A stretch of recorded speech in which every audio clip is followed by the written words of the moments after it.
parte do corpo, ou somos uma verruga nele. Não há neutralidade na jornada da fé.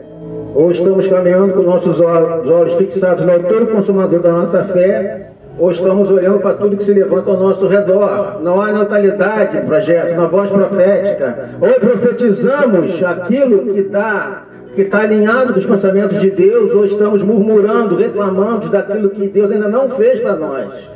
Não há neutralidade na maturidade. Ou somos meninos ou somos homens. Não há neutralidade na liderança. Ou lideramos um povo para Deus, ou nós estamos sendo pedra de tropeço para eles. Não há neutralidade no pastoreio. As ovelhas ouvem a voz do pastor e seguem, ou não consideram como pastor, e por isso não são ovelhas.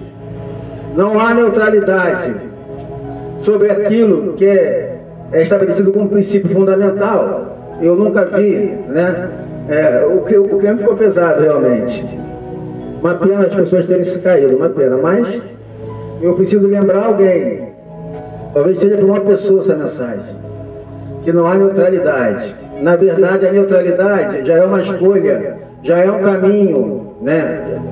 Quem não ouviu a historinha, né? De um lado está Jesus, do outro lado está Jesus e seus anjos insistindo para que ele venha. Do outro lado está Satanás e os demônios quietos, parados, passivos. A um determinado momento ele se vira para Satanás e fala: por que você está tão tranquilo? Porque e do outro lado Jesus está toda hora insistindo para eu ir para aquele lado e você não está nem aí. É porque você já escolheu um lado. Eu sou o dono do muro. Alabaçoia. Omissão também é uma posição. Um pai que decide se omitir na criação dos filhos, ele escolheu ser um pai omisso. O marido que decide se omitir para não ter um sacerdócio, ele já é um sacerdócio omisso. Um líder que prefere se omitir do que perder pessoas porque precisava alinhá-las, ele já é um líder omisso. Tem várias características, vários desafios, eu tenho vários características, vários defeitos. Vocês conhecem vários, os meus staff conhecem vários deles. Mas tem uma coisa que eu não tenho dificuldade, é de alinhar algo que eu acredito que está errado. Posso até errar, porque mudar algo não estava errado, mas eu nunca vou errar em deixar de fazer algo em que eu acredito que esteja errado. Essa neutralidade é omissão. A omissão, ela sempre vai me tirar de um lugar de destino e vai me colocar no lugar onde nada acontece. Quando você não crê em nada, nada acontece. Quando você não semeia nada, você não vai colher nada. Quando você não se move em direção a lugar nenhum, você não chega em lugar nenhum. O posicionamento, ele gera milagre, mas a ausência dele gera apatia, escassez. Deus deu várias ordens para o povo na primeira aliança. Marche, faça, creiam, andem. E quando o povo fazia, algo acontecia. Moisés está diante de um mar fechado. Coloca o cajado, ele coloca o cajado e o mar se abre. E agora? Agora marche, não pare. Agora tem sede, toca a rocha com o cajado, que sai água da rocha. Né? Deus, o povo está enjoado de comer pão, então tá bom, desce ave do céu. Né? Toda a direção que Deus dá, libera o novo de Deus. Mas é possível ouvir o que Deus pediu e não obedecer. Sobre algo novo, nem todos entraram na terra prometida, mesmo porque estando diante de nossa, porque escolheram a neutralidade, né? Graças a Deus. As meninas lá estão arrebentando, hein? Tem muita gente que preferiu viver perto da promessa do que viver a promessa. Pastor, como eu escolho viver perto da promessa, mas não viver a promessa? Quando você se sacia só em ver só quando você ouve, né? Quando você lê a Bíblia, você entende a Bíblia, e você ouve, né? Várias coisas, você começa a entender que você tem direito a várias coisas, mas você não caminha em direção a essas coisas que você tem, né? Você vê, você já teve sonhos, já ouviu profecias, né? Deus falou: eu quero usar você, e você continua a ser usado. Isso é estar perto, mas não ter acesso. Isso é saber que tem uma promessa, mas não usufruir dela. Isso é muito frustrante. É muito frustrante. Estar sempre numa casa ouvindo sobre promessas que Deus tem para filho de Deus, mas por não se tornou um filho de Deus e não pode acessá-las. Promessas são para filhos. Vou falar isso de novo. Toda promessa de Deus é para os filhos de Deus. Aí complica, né? O que eu preciso fazer para me tornar filho? Precisa crer no Senhor Jesus como seu Salvador. A Bíblia diz que aqueles que creem em Jesus, eles recebem um espírito de adoção, do qual ele clamar agora, água Pai. Vamos lá. A Bíblia condiciona: aqueles que creem em Jesus vão transformar a sua vida e vão receber o Espírito Santo. Quando que os discípulos viraram filhos? Em Atos 2. Até Atos 2 não eram filhos. Se crer no Senhor Jesus, aí João já está falando que a pessoa que crê nele quer viver com ele. Não vai ser um crente borra-botas. Não vai falar de um reino que não tem a capacidade de manifestar. Por isso que as pessoas têm que insistir para a outra caminhar com Deus. O reino de Deus, ele é tão poderoso que você não tem que insistir para ninguém ficar dentro dele. O reino de Deus não é para ser, vamos dizer assim, comercializado, então ter tática de ver, não, é para ser apresentado. Muito prazer, sou o reino de Deus. Quer viver? Fala a verdade. Eu não mento para ninguém. Eu sou. Né? Você se tornou filho. Você é filho porque Deus te tornou filho. Você não me escolheram, mas eu escolhi vocês. Deus escolheu você. Deus amou você. Deus desejou você. Ele amou você de tal maneira que ele entregou seu único filho para ter você de volta. Será que você consegue pelo menos se posicionar por um posicionamento desse do seu Deus? Você é filho, você é amado. É em Jesus, você pode ser salvo. Você é salvo, justificado. E é sobre isso que eu quero falar agora, na véspera da festa do mundo. Estamos vivendo um momento muito complexo. Tem algumas teologias pregadas que são esquizofrênicas. Tem pessoas prezando o evangelho que não é evangelho, falando com Jesus que não tem nada a ver com Jesus. Está vivendo um momento de relativização. Tudo é relativo, né? Pediram para mim falar sobre relatividade dos tempos há um tempo atrás, né? Aí sobre multiverso, não é metaverso, acharam que era metaverso, é multiverso. É uma geração que está a meio de uma realidade paralela, né? As pessoas criam realidades paralelas. E você sabe o que está acontecendo nos dias de hoje? Um dos primeiros estratégias do inferno, o homem estava no jardim, ele usa uma estratégia de insinuar coisas. Ele nunca vai te falar para fazer algo, mas ele vai começar a te dar sugestões. O cara que amava a esposa, né? Aí começou com uma sugestão, uma traição, aí é um problema. Talvez seja agradável, talvez seja prazeroso, talvez ninguém descubra. Uma sugestão começa a criar um conflito nos pensamentos que você tinha. Ela ocupou espaço, agora ela começa a se tornar pensamento. Os pensamentos vão moldando os hábitos e nossos hábitos vão criando uma cultura, e a cultura vai movendo as pessoas na direção dela, porque você sempre vai se mover na direção dos seus pensamentos mais fortes. Por isso diz: transformai-vos pela revelação do vosso entendimento, para que possa experimentar a boa, perfeita e agradável vontade de Deus. O que a Bíblia está dizendo é que fundamentalmente é impossível experimentar a boa, agradável vontade de Deus sem que meus pensamentos sejam transformados. Porque da mesma forma que um pensamento alinhado com os céus eleva para ele, o pensamento desalinhado me rouba dele. O pensamento de escassez, por exemplo, eu não tenho, sempre falta, os tempos são difíceis, para mim tudo é mais difícil, são pensamentos caídos.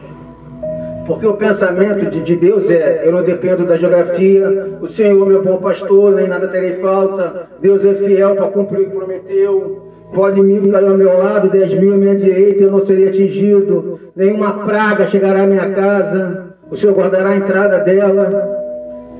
É Deus que vigia a minha casa, porque se não fosse Ele, em vão vigiaria o sentinela. É Deus que edifica o meu lar, porque se não fosse, na verdade, em vão, meu Deus, nós estamos disparando em todas as plataformas. Peraí, nós já temos 35 mil pessoas online nas plataformas inteiras. Depois da queda, vamos celebrar Jesus por isso aí. Manda amém aí, irmão. Manda amém aí, vamos. Meu Deus. A mentalidade de caída faz com que as pessoas se movam em desejos caídos. Manda amém aí para glorificar o nome do Senhor. Pensamentos alinhados com os céus liberam a realidade dos céus. Por acaso, esses vales de ossos secos podem voltar a viver, né? É a pergunta que Deus faz para um profeta. A resposta dele: Senhor, tu sabes. Não vou pregar sobre isso de novo, não. Então, abre a sua boca e diz. O profeta não falou o que ele achava. Porque talvez Deus falasse assim: esquece tudo, abre a sua boca e fala o que você acha. Talvez ele ia dizer: é impossível. Mas não foi isso que Deus fez. Deus mostrou o caminho. O primeiro caminho é a consciência. Senhor, tu podes. Eu sei que tu podes. Eu não sei, mas tu sabe.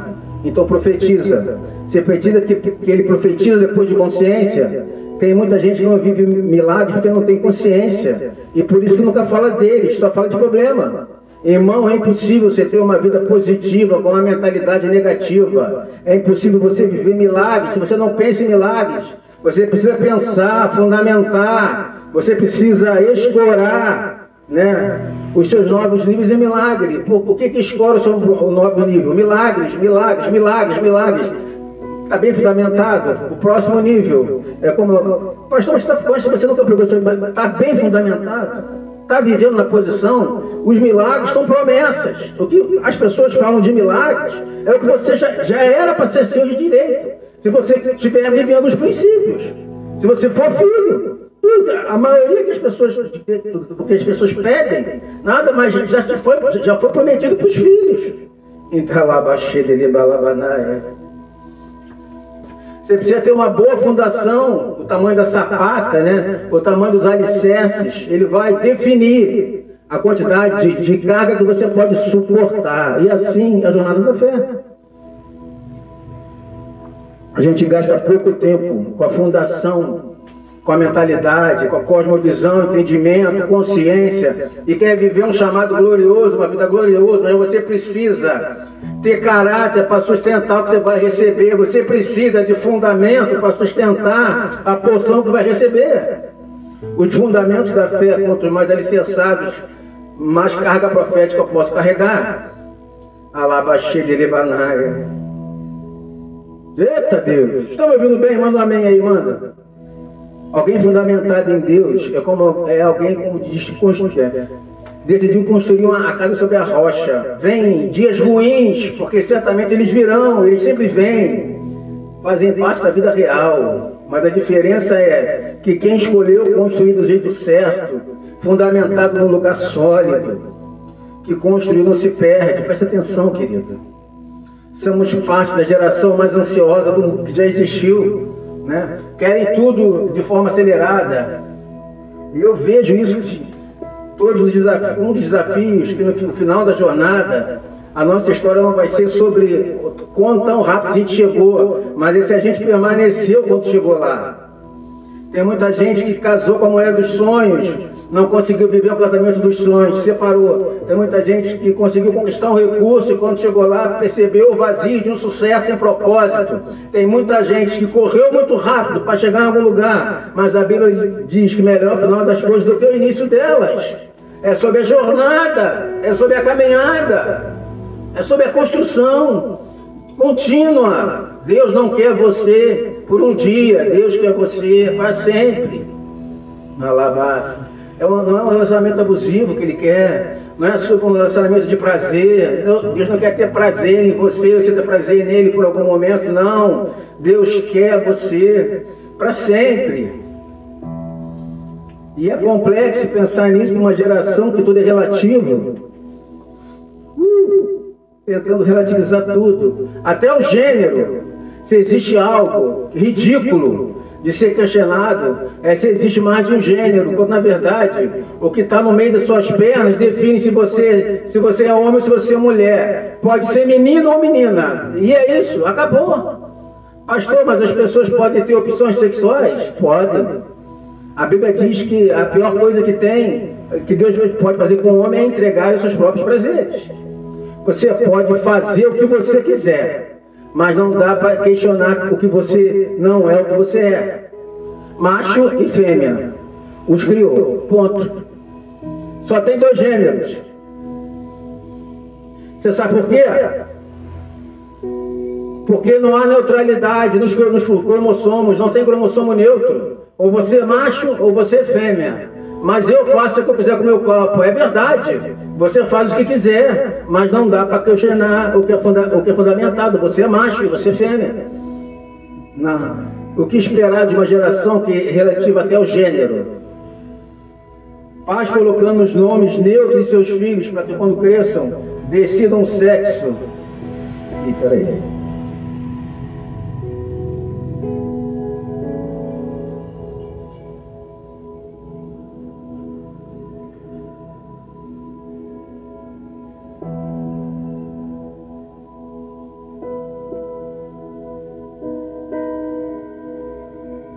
Vou voltar, só tem 2 gêneros. Alabaxile lá. Ei, calabaço dele a banaia. Vou falar de novo, ou você é macho ou você é fêmea, mas eu faço o que eu quiser com o meu corpo. Beleza, faz o que quiser, mas não dá para questionar o que você é. Você é macho ou você é fêmea. Ué. O que esperar, né, de um povo que relativiza o gênero? Pais colocando nomes neutros nos seus filhos para que quando cresçam decidam o sexo. Não, ele pode decidir o caminho de prazer sexual, mas o sexo já veio definido por Deus. Antes dele ser gerado no seu ventre, Deus já chamava ele pelo nome. Já existia uma identidade, um desígnio, um propósito, um chamado. Amanhã eu estou ferrado, vou apanhar direto. Os tempos estão tão difíceis, são tão loucos que até falar sobre isso já te coloca num lugar perigoso. Falar sobre o óbvio te coloca num lugar perigoso, ou um cancelamento, ou uma perseguição. Mas o que esperar de tempos como esses que nós estamos vivendo, que até o óbvio é relativizado? Tentam relativizar o gênero. Agora, já estão relativizando a fé, relativizar Deus, relativizar a família. Eu sou de uma época que na escola tinha dia dos pais e dia das mães. Agora é o dia da família. Não, porque tem crianças que não têm pai, mas alguém exerce a função de pai, ou não. E por que não tratar a orfandade e os problemas dela, ao invés de fingir que ela não existe, né? Muitos lugares isso só é uma narrativa para relativizar pessoas fundamentadas em coisas que não... Família é família, homem é homem, mulher é mulher, né? Eu volto a dizer... dia dos pais e das mães, não, dia da família. Porque quem não tem pai? Porque não tratar a orfandade como uma realidade. Olha, alabaxê dele balabanaia. Você pode não crer nas verdades absolutas, mas você não pode questionar que elas não existem, né? Eu falei sobre isso no desafio, né? Que o amigo meu está vivendo, né? Que o filhinho dele está com os questionamentos, está ouvindo coisas, né? Coisas que nunca ouviu, né?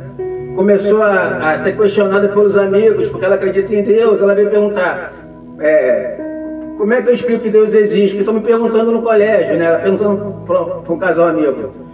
Se ele fez tudo quando não existia, quem criou Deus? Quem fez Deus? Né? Aí eu mandei o recado, ué. Eu acho que já está com maturidade para explicar que Deus não existe, ué.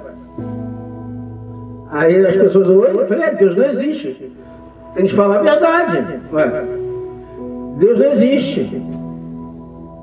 Como assim, pastor? Deus não existe, irmão. Deus é. Porque tudo que existe foi criado, passou a existir, foi criado por alguém dia. E desde que nada existisse, ele já era. Ele era quando nada existia, ele era mesmo tudo desde de existir. A Bíblia diz que ele é o Pai da eternidade, ou seja, se ele é o Pai da eternidade, olha que poderoso isso. A única filiação que atribui a Satanás é da mentira. O Satanás é o pai da mentira e Deus é o Pai da eternidade. Ele não entra na história em um devido momento, ele fez a história.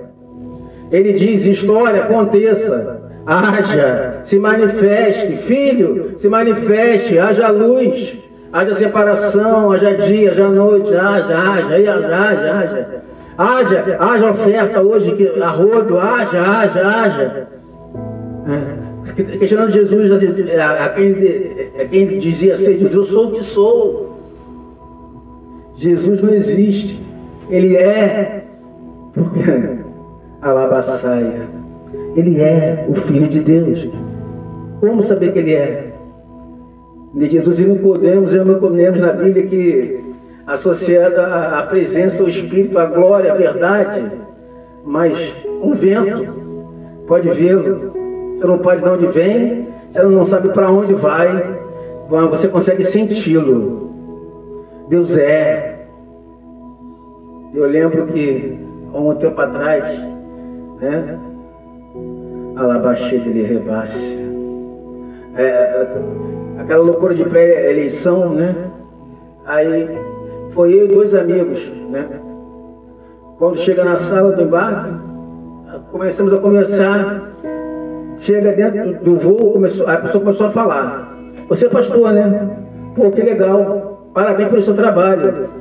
Eu falei: você é cristão também? Não, quer dizer que você não é evangélico, né? Você é cristão. Não sou cristão. Eu não acredito em Deus. Eu acho legal o seu trabalho, né? Mas eu não acredito em Deus. Eu falei: tá bom. Eu falei: que viagem longa, mas o pastor é um ateu, né? Deve ter algum propósito, né? Só que eu fiquei quieto na minha, porque eu entendi que eu não tentei colocar nada goela abaixo dele, porque eu entendi que é tão precioso aquilo que a gente tem, a gente não tem que colocar goela abaixo, entendeu? Né? Como se a gente tivesse uma casa em Miami, ou então na Flórida, ou então uma analogia aqui infantil.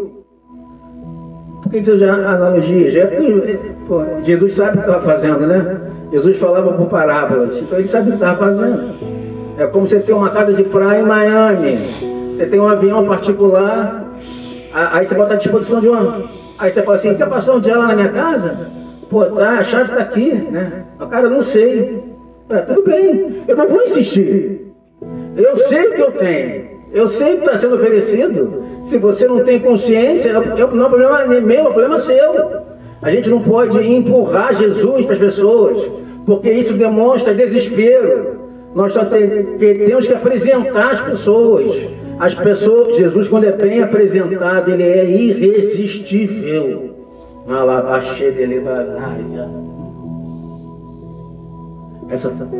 Aí no meio da conversa, ele causou uma estranheza da parte dele, porque eu estava falando de futebol, de um monte de coisa, né? Não falei.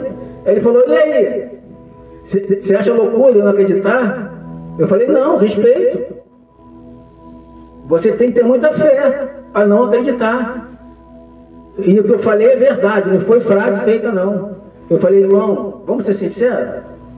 Como acreditar que a especificidade de cada espécie, você tem o marlin, você tem uma girafa, você tem um pavão. Como explicar a especificidade da gestação de uma criança? Um pouco de sêmen dentro de uma mulher gera um feto, com cada terminação nervosa, com cada parte do corpo, do córtex, né, dos neurônios, né?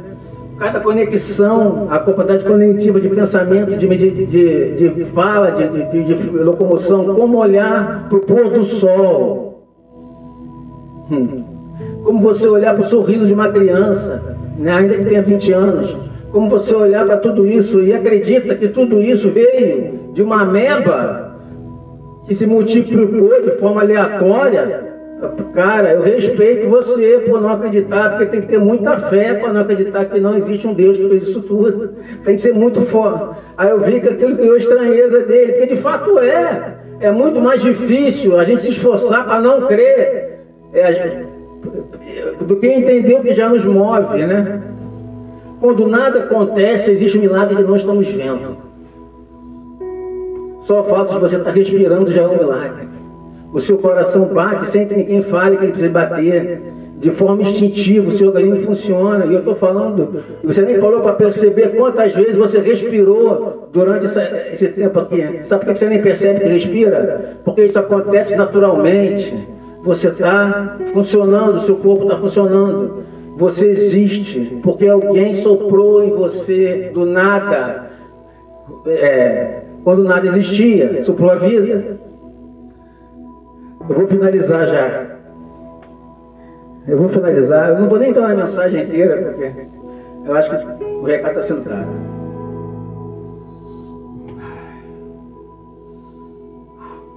O que esperar de uma geração relativa ao óbvio? E Deus é relativo, não. Deus não é relativo, Deus é único. O gênero é relativo, não é. Desejo sexual é uma coisa, gênero não, é macho e fêmea, ponto. Paternidade é relativa, não, não é. Pai biológico é quem faz, é quem gera, e o pai do coração é quem cria. Tem filhos que têm a graça de ter os dois. Alguns têm a graça de ter um pai que cria, isso é glorioso. Não existe uma conexão mais forte do que a mãe e o filho, foi gerado dentro dela, alimentado dentro dela. Isso é uma verdade absoluta. Mas até a relação com os pais estão sendo relativizada. Então, se existe um mandamento com promessa, é honrar pai e mãe, teu pai e a tua mãe, para que sejam acrescentados seus dias na terra. Uma geração que não entende o básico, vai enfrentar problemas, amigo. Isso é uma vergonha na história. Pela primeira vez na história, o censo brasileiro deu uma nova categoria de religião: evangélicos não praticantes.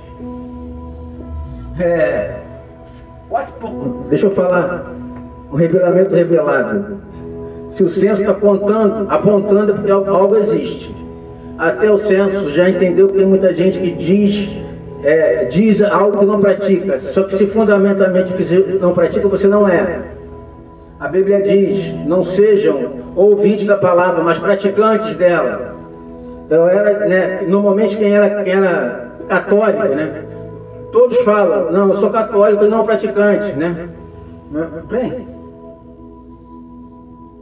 como ser um filho, não, ou você é filho ou você não é.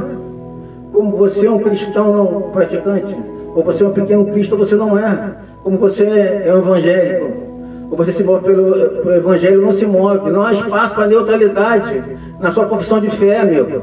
É por isso que confessamos Jesus como chegamos a Ele.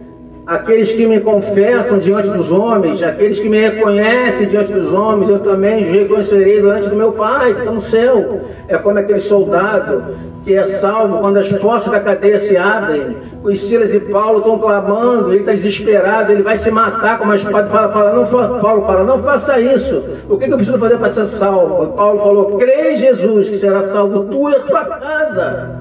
A Bíblia fala sobre a salvação. Entregue seus cafinhos no Senhor, confia nele, mas Ele fará. Aí você fez um passo de fé, confessou. Aí depois você tem que ser batizado pelo Espírito. O que é o batismo? O que é batismo? É a confirmação de Deus que você se tornou filho. Aí é a confirmação pública de Deus que você realmente é filho. Você começa a manifestar o reino de Deus na terra. Aí você começa a manifestar diante da sua família, diante de Deus, diante que Cristo te fez nascer de novo, independente do que as pessoas pensam. Como ser um evangélico não praticante não faz sentido. Isso é um ateísmo prático. O que é um ateísmo prático? Tem muito cristão vivendo isso.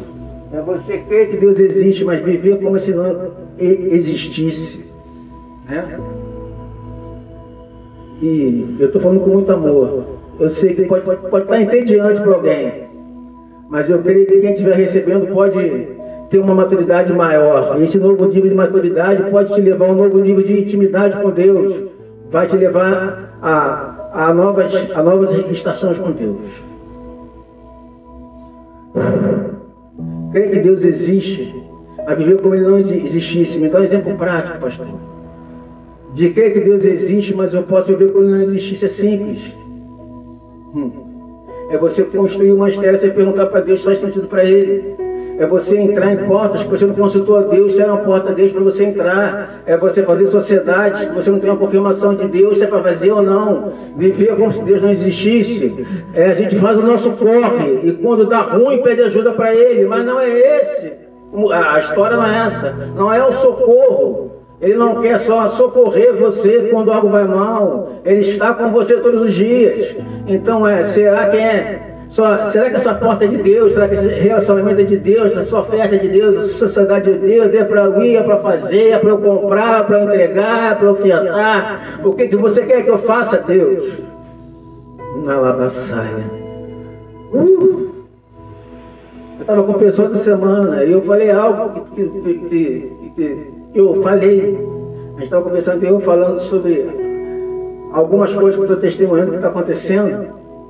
E eu falei em algum momento que Deus me falou de algo, né? E no meu coração, como se fosse isso não é de Deus. Isso é da minha carne, isso é vaidade minha. Eu quero aparecer. Eu comecei a me questionar, e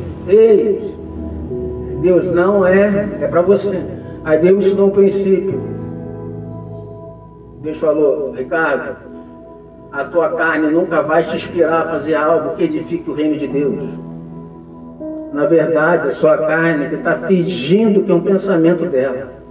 Sou eu que estou falando e você conhece a minha voz. Siga, prossiga. Saia. Guarda isso.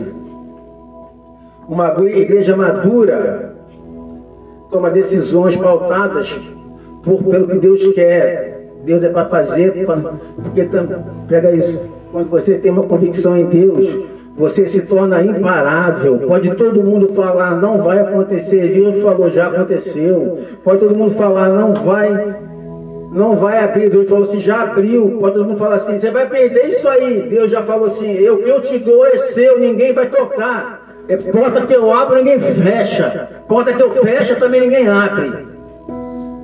Como explicar a convicção de um homem como Moisés? Como explicar a convicção de um homem como Noé? Construiu algo que ele não conhecia para se lidar com o tipo de problema que ele não conhecia. Como explicar isso? Ele recebeu uma palavra. Não é fácil, ele fez. Ande, ele andou para Moisés. Davi, confia, ele confiou. Guarda isso em nome de Jesus. É mais simples do que parece. Só tem que desenvolver a habilidade de ouvir os céus. E precisa desenvolver a coragem de se mover e de obedecer. Se Deus disse pare, se Deus disse faça. Custe o que custar. Se Deus diz que voe.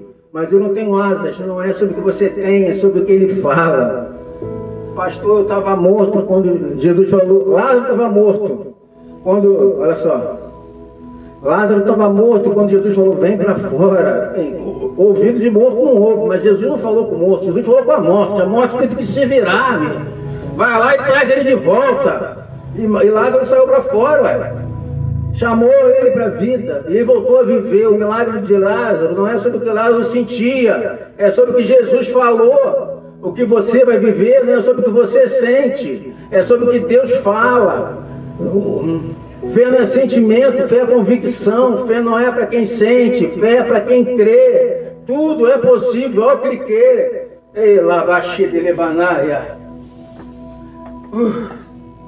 João 15. Se vocês permanecerem em mim e as minhas palavras em vós, pedirão o que quiserem e lhes será concedido. Vamos lá. Agora, se você permanecer em mim, isso é forte. Só dá para... Olha só, vamos lá. Por que as pessoas chegam aqui? Eu vou voltar para a pergunta da Sandra de anos atrás. Pastor, me ensina aí a fazer como é que o senhor faz, orar e Deus atender. Se você permanecer em mim, só pode permanecer quem já está. Então, antes de você pensar em estar, em permanecer, procura estar. E se você está falando, não é para ela não, estou lembrando a pergunta dela. Se você não está manifestando o reino de Deus na terra, está sendo está no processo, sabe que você tem que estar, as minhas palavras permanecerem em vós. A palavra é Ele, né? Alabassaia. Eu estou me sentindo aqui um chatão, né? Parece que eu estou dando aula e estou recriminando, né?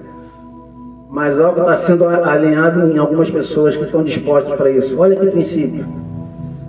Se vocês permanecerem, outra revelação revelada, só dá para permanecer algo que está. E se as minhas palavras permanecerem em vós, pedirão o que quiserem, ele será concedido. O problema é que ouve que Deus vai dar tudo e vai ser concedido, mas não cumpre o primeiro princípio que libera o segundo. Se você permanecer em mim e a minha palavra permanecer em você, né? Uma igreja madura procura isso, porque isso altera aquilo. Uma igreja madura persegue o final da história porque é imatura. Busco me ligar o meu reino e a minha justiça, e essas coisas os serão acrescentadas. A geração do acréscimo está perseguindo algo que Deus já daria pela presença. Se você, olha só, a geração do acréscimo está matando e morrendo por aquilo que já é seu, se você tiver a presença. A geração do acréscimo está sofrendo porque está se matando por aquilo que Deus já falou que é teu, desde que você tenha a presença. Seu casamento, seu filho, seu sustento, seu salário. Tem gente que está se matando, sofrendo, porque é a geração do acréscimo. Porque nunca lava saia. A presença libera cura, libera milagre, a presença libera maturidade, a presença libera acesso, a presença libera identidade, a presença libera promessas, a presença libera novos níveis de unção, a presença despedaça o jugo, a presença te dá sabedoria, a presença te dá acesso a riquezas do tipo de Deus, a presença te dá acesso à paz que transcende todo entendimento, como o Senhor diz, a paz que vos dou, não dou como o mundo dá. A presença é tudo que você precisa. Quem crê nisso diz amém.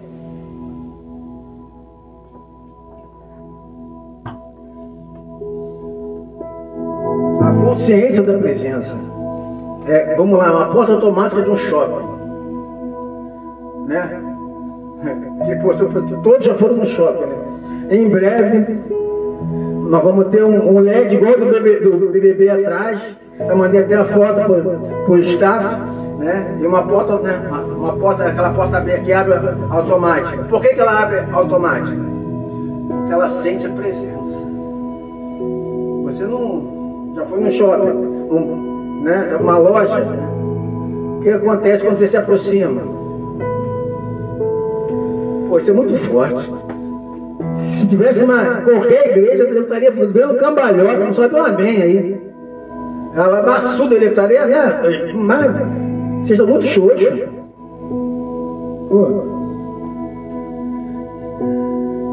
Alabaça. É difícil ser profeta. As palavras é difícil, porque o pessoal quer ouvir aquilo, né? O pessoal não quer. Não é fácil não. Ser profeta não é fácil não. É melhor ser apacentador, humorista. Vamos lá, de novo. É difícil entender isso, vamos lá. O que acontece quando alguém se aproxima de uma porta automática? Ela se abre.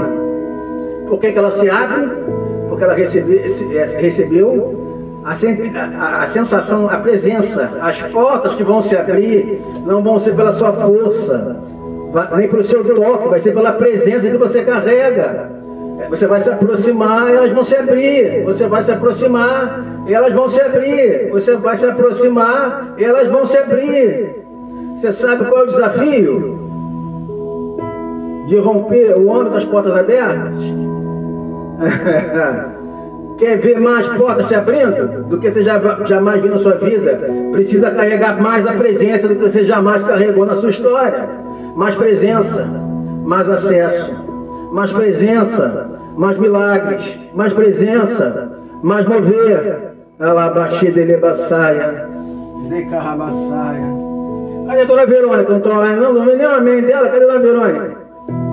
Ecalabaxi dele, rabaçou dele, banaia. Cadê a dona Maria? Cadê a dona Irania, a dona Sandra? Tá, foi dormir, rapaziada, já?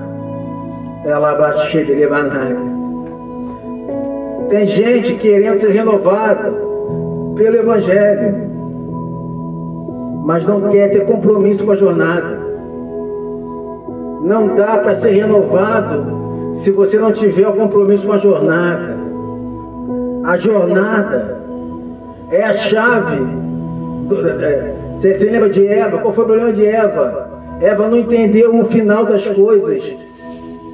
Mas vamos lá. Deus estabeleceu um princípio. Todos os dias eu vou me relacionar com você. E esse relacionamento vai liberar para vocês conhecimento de mim. Qual o princípio que Deus estabeleceu? Relacionamento. Vai te dar acesso a conhecimento. Aí vem a serpente. E a serpente sempre vai tentar te seduzir com um atalho. Ela vai mostrar o destino que Deus tem, mas ela vai mostrar o caminho que não foi Deus que fez. O que é um atalho? Atalho é quando o inferno me mostra um lugar parecido com o que Deus me disse que era para eu ir, mas ele me mostra um caminho que não é o caminho que Deus mandou eu trilhar, e aí que muita gente se perde. Então o inferno chega para falar assim: você quer ter o conhecimento de Deus? Ela falou assim: quero. Só precisa comer desse fruto, do conhecimento do bem e do mal. Você vai se tornar como Deus. A loucura então já era.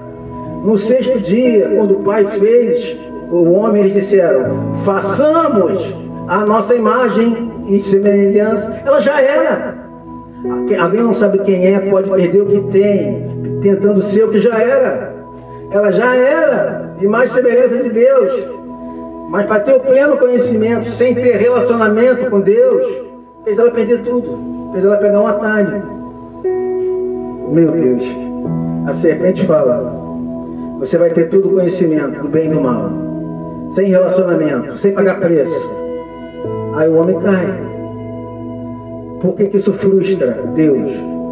Porque o conhecimento de Deus vem através de relacionamentos. Todos os dias eu vou te dar uma nova porção, né? Por que Deus não dá tudo de uma vez só? Primeiro, porque as pessoas não têm capacidade para entender. E segundo, porque não tem capacidade para suportar. E terceiro, porque a graça é a cada dia eu te dar um pouco mais de quem eu sou, eu liberar um pouco mais de quem você é também. Por isso que Yeshua fala: fecha a porta do teu quarto e ora no secreto. Quando você busca em secreto, eu te recompensarei em público. Você vai fechar a porta do teu quarto, você vai buscar Deus, Ele vai falar com você. Eu bem sei os pensamentos que tenho a vosso respeito, diz o Senhor, pensamentos de paz e não de mal, pensamento de... E eu sei o fim que você deseja. Por isso que eu tenho essa porta, esse é o projeto, esse é o chamado, esse é o lugar, essa é a geografia, essa é a empresa, essa é a sociedade, né? Essa é a provisão dos céus. Eu sei quem você é. Esse é o seu talento, esse é o seu chamado. É para isso que eu te formei, é para isso que eu te constituí, irmão. Quanto maior a revelação que a gente tem de Deus, maior a revelação que a gente tem a respeito de nós. Alabaxalabassaia. Por isso que Yeshua falou: quem vocês dizem que eu sou? Já preguei isso outra vez, várias vezes aqui. E Pedro fala: você é o Messias, o Cordeiro Santo de Deus. Pedro, não foi carne e sangue que te revelou, foi o próprio Espírito. Ele libera uma porção de revelação sobre Pedro. Você é pedra, você é um fragmento dessa rocha. Preste atenção. Quer saber mais sobre o seu futuro? Em vez de ficar perseguindo o profeta, alguém vai achar que eu estou chateando com profecia. Não, não estou. Eu mesmo sou profeta, mas não é. Nós amamos a unção profética, o ministério profético também. Só que, e muito do que eu vivo hoje é porque aliança com o profeta e homens de Deus, né? Pessoas que me ativaram. Mas tem muita gente que não tem uma revelação de quem Deus é, e que tem para si e fica procurando em um homem que uma palavra libere seu destino. Você quer saber mais sobre o seu futuro? Pergunta para o dono do propósito: quem te fez já escreveu cada um dos seus dias antes de qual um deles seres escrito. A palavra de Deus diz, o salmista diz: existe algum lugar que eu possa me esconder da tua presença? Se for lugares mais altos, lá o Senhor está. Se for lugar mais profundo, lá o Senhor está também. Eu estava numa mesa, acho que foi em BH, ele falou assim, faz um tempo isso. Aí foram pesquisar os lugares mais altos, né? Que o ser humano já teve. lugar mais alto, que o telescópio Hubble, né, viu, alguns anos atrás. Eu não lembro, não sou tão nerd assim também não, né? Não sou tão cabeçudo não. O lugar mais baixo, as fossas marinhas, né, mais profundas, são mais de 10 mil metros de profundidade.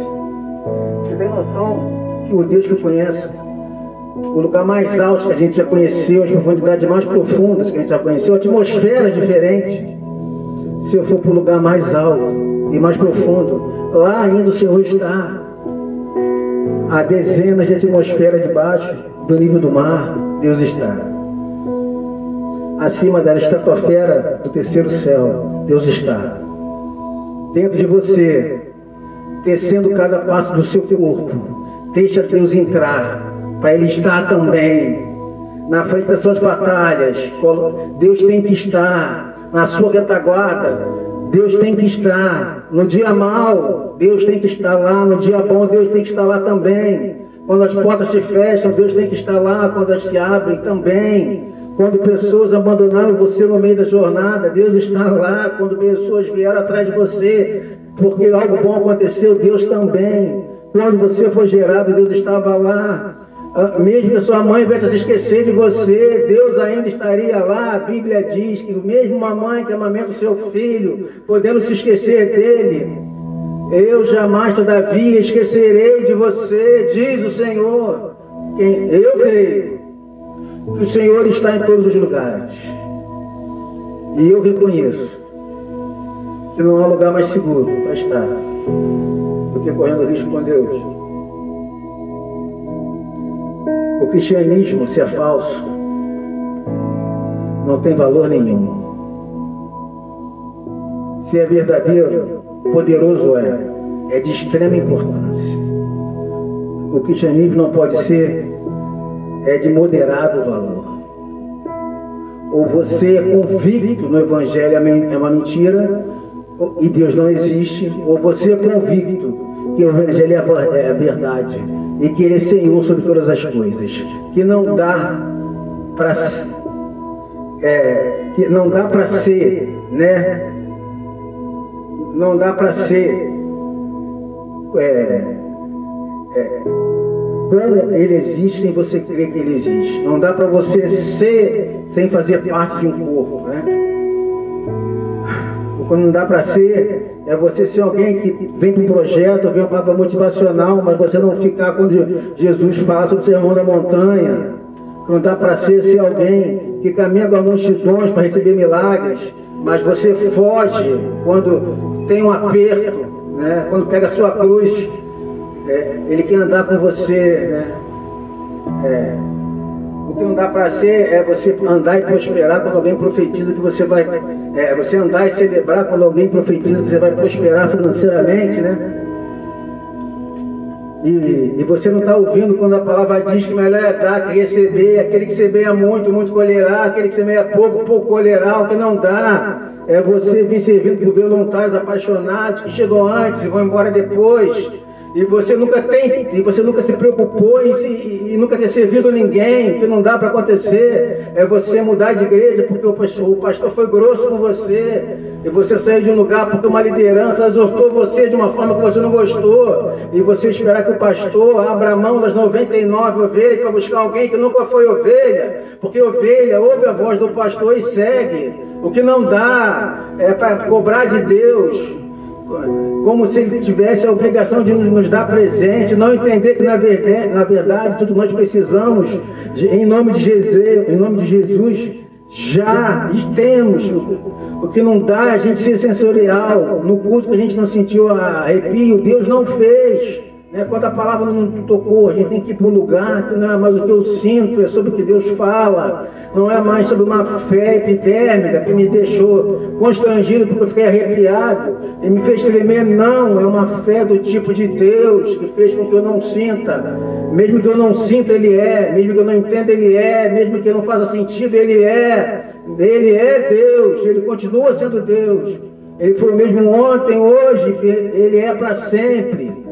Eu creio que eu posso todas as coisas naquele que me fortalece. E isso diz respeito aos dias bons e aos dias maus. E eu declaro que o Senhor não precisa prestar contas para mim, nem mostrar todo o plano. Mesmo sem entender, eu escolho confiar. Eu sei que o Senhor tem o que é melhor para mim. Eu sei que os seus pensamentos são mais altos que os meus. Eu sei que os seus caminhos são melhores que os meus. Por isso, nessa noite, eu declaro, para o céu ouvir, para a terra ouvir, e para todo o inferno ouvir, que não vivo mais eu, mas Cristo vivo em mim. Eu declaro que a verdade do Evangelho, ela é absoluta. Diga, eu confesso que Yeshua é o caminho que leva a Deus. Nenhum outro santo, nenhum outro nome. Jesus é o caminho, a verdade e a vida.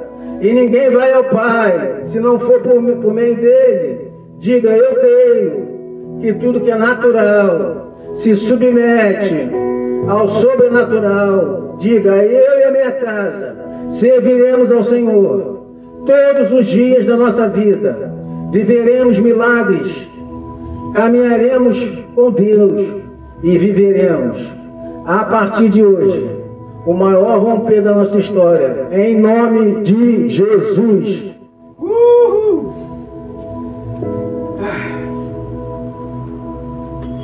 Alabaxele balabassaia.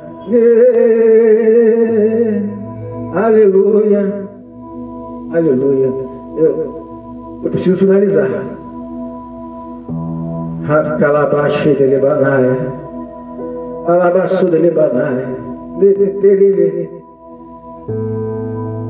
Alabaçu de Lebanaia. Que ninguém entre nas obras da carne e receba os frutos do Espírito. Que ninguém caia Preste atenção. Nós somos meninos. Nós nos alimentamos de leite. Mas quando a gente começa a entrar num lugar de maternidade, temos que ter alimentos tensos, fortes. Se você está há mais de um ano numa igreja, mais de 2 anos, você não tem um chamado definido, você ainda não vive milagres diários, você ainda não tem entendimento sobre a palavra, eu quero te fazer um convite. Esse ano precisa ser o marco de um início de um novo ciclo de vida na sua história. Você não foi chamado por Deus para sentar um tempinho e ver uma palavra. Você foi chamado para ser um ativador de milagres. Você foi chamado para viver a plenitude daquilo que Deus tem para você. Você e os seus filhos viverão o maior romper da sua história se você fizer do Senhor a sua segurança, se você colocar no Senhor a sua confiança, se o Senhor for tudo que a gente precisa, nós vamos ter tudo de Deus. Como pastor desse ministério, eu sinto em fazer esse apelo.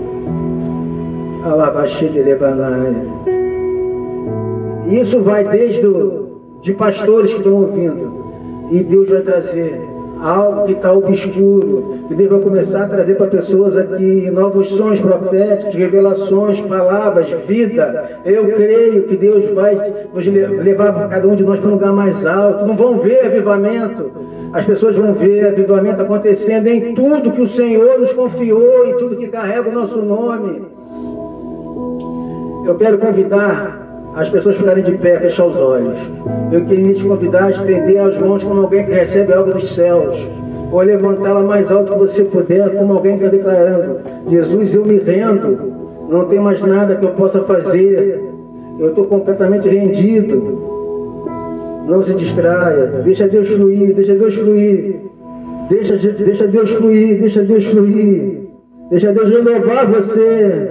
Seja cheio da vida de Deus, seja cheio da glória de Deus, seja cheio dos pensamentos de Deus. Você que é batizado pelo Espírito Santo, seja livre. Pode ministrar, pode fluir. Seja livre em nome de Jesus, seja livre em nome de Jesus, seja livre em nome de Jesus.